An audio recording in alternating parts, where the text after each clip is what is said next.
Alright, the growing season is done. You've got everything harvested out. The first frosts have come in. Everything is now dead. What do? Okay, so contrary to popular belief, your garden is not quite done yet. Um, there are a few things that you can do in the fall that is going to help your garden through the winter that then makes it easier to take off in the spring. Okay, these aren't hard, but it is definitely worth the extra effort in the fall to get it done, and then you don't have to deal with it in the spring. Number 1, fertilize your garden.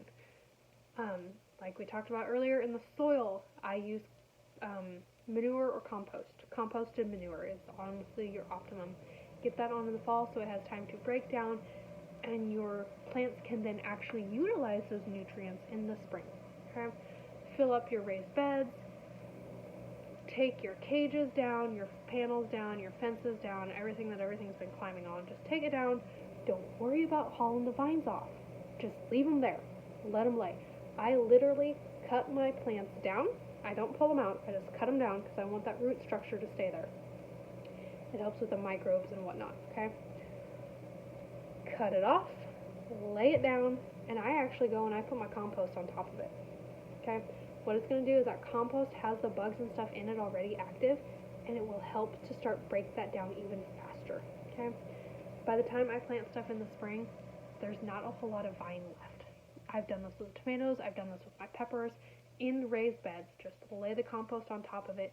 It breaks down over the winter.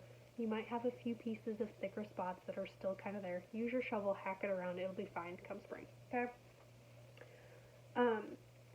Garlic. If you are planning on growing garlic, this actually needs to be planted in the fall, okay? Not in the spring. You actually want to plant it in the fall. So for us, you want to make sure it's not hot yet. This was kind of a tricky year for garlic this past 2022 because it stayed warm for so long here. Because you want to get garlic after, like shortly before that last freeze.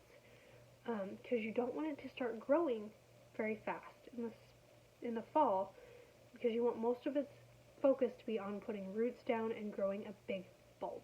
Okay, if it starts to shoot up, it's fine. It'll be fine come spring. You just may not have as big of bulbs. Okay, it's still going to be edible. It'll still survive over the winter. It's fine. Okay, garlic, you're going to want to plant it and then mulch it deep, like 6 inches of deep. Water it. Garlic does not need a lot of water. Okay, there's a gal who actually did an experiment on this, and the garlic that she kind of forgot to water actually produced bigger bulbs. It needs some moisture, but not a lot. It'll be fine. Yeah, and then those are ready to harvest early in the summer. If you are looking to get something in behind it, broccoli goes in really good behind it, because it comes off early enough that you can then get the broccoli in and then get something off in the fall. Okay? And then you're constantly moving it around as well, because your broccoli is probably not completely done when you're ready to plant your garlic, and you always want to move things around in your garden. That way pests don't have a chance to build up. So another key to moving things around is just a pest management strategy. And then you can actually relax for the winter, because now your garden is ready to rest. All of that debris that is left laying out is totally fine. It is going to break down. A lot of the wild pollinators, like bumblebees, actually burrow in that stuff for the winter, and it's going to protect them. So don't clean any of that up. I don't clean my flower beds up. I don't clean any of that up until spring, once everything is kind of woken up, okay? And it's warm, and everything's moving around again.